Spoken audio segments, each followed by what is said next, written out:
박근혜 대통령이 내일 국회에서 첫 시정연설을 하지 않습니까? 네. 여러 가지 의미가 담긴 연설인데요.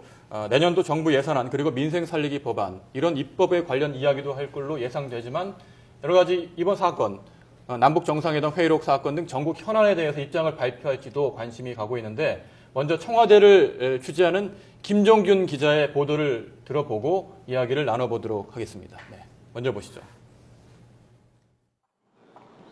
박 대통령이 국회를 찾아 내년도 예산안과 기금 운영 계획안을 설명하는 시정연설을 합니다. 국회 본회의장에서 직접 연설을 하는 것은 취임 후 처음입니다.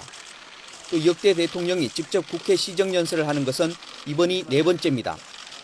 그동안은 지난 1988년 노태우 전 대통령, 2003년 노무현 전 대통령, 2008년 이명박 전 대통령이 직접 시정연설을 했고 나머지 해에는 국무총리가 대독했습니다.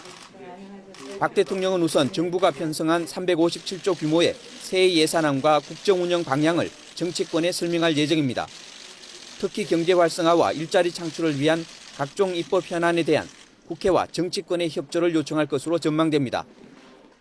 국가 경제 및 국민 생활을 위해 시급히 처리되어야 하는 것인 만큼 이번 정기국회에서 반드시 통과될 수 있도록 각 수석들은 비장한 마음으로 최선의 노력을 다해 주시기 바랍니다. 또 국가기관 대선 개입 의혹이나 야당이 요구하는 원샷 특검, 국정원 개혁 특위 등 정치 현안에 대해 박 대통령이 어떤 언급을 할지 주목됩니다. 민주당은 시정연설을 듣고 대응 수위를 결정한다는 방침입니다.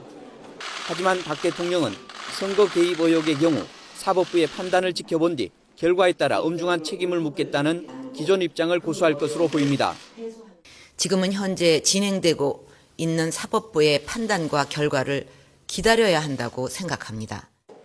또한 국정원의 개혁 의지를 거듭 내보이면서도 특위 구성 문제는 국회의 몫이라고 선을 그을 것으로 예상됩니다.